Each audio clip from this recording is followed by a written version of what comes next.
มาสัมพุทธัสสะนะโมตัสสะภะคะวะโตอะระหะโตสัมมาสัมพุทธัสสะนะโมตัสสะภะคะวะโตอะระหะโตสัมมาสัมพุทธัสสะพุทธบูชาธัมมบูชาสังฆบูชาอิมังกัตถะมะลังอะกิติกังมะลาภุปังอังบุเสมิทุติยัมปิพุทธบูชาธัมมบูชาสังฆบูชาอิมังกัตถะมะลังอะกิติกังมะลาภุปังอังบุเสมิตติยัมปิพุทธบูชาธัมมบูชาสังฆบูชาอิมังกัตถะมะลังอะกิติกังมะลาภุปังอังบุเสมิ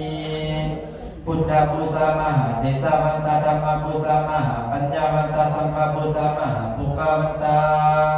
เอเจตังรัตนะตัญญังสักการังมัญญังบูชาติ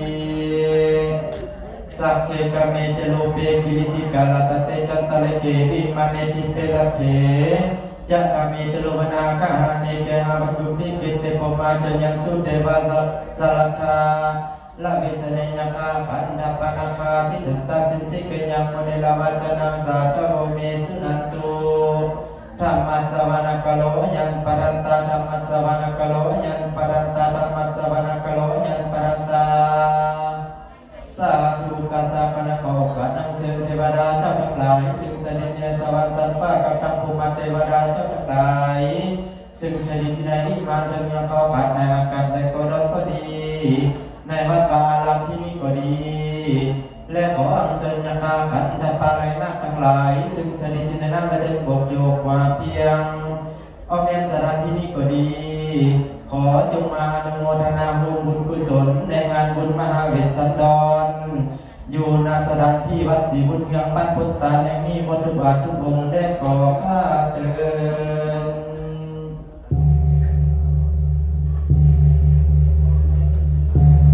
เดี๋ยวไปบาทเด้ออิมินาสกาเลนะตังพุทธังอภิปุสญามะอะระหังสัมมาสัมพุทโธภะคะวา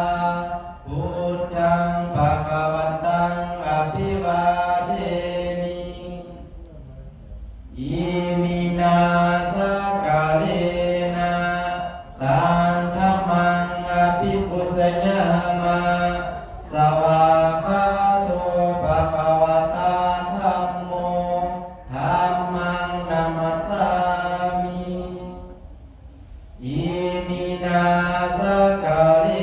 นะตังสังฆังอภิปุสญามะสุปฏิปันโนภะคะวะโตสาวกสังโฆสังฆังนามามิ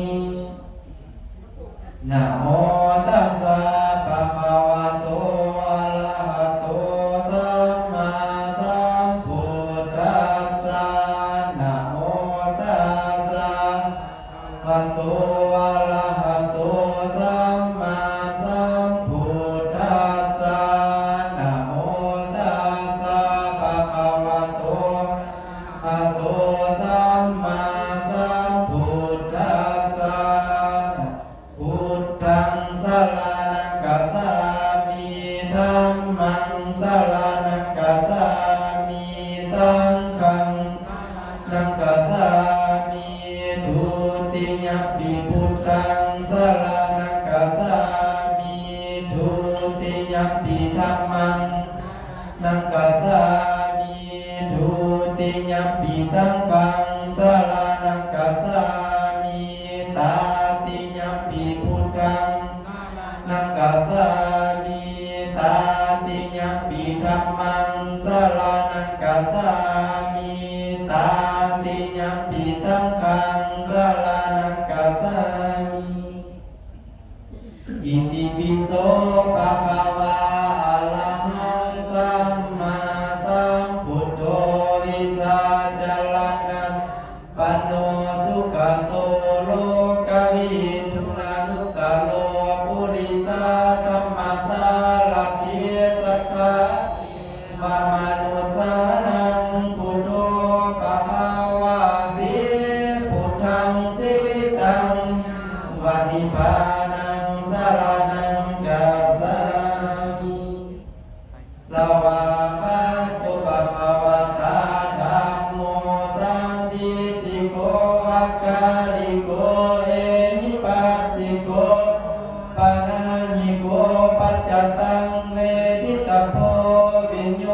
อิติธัมมังสิวิตัง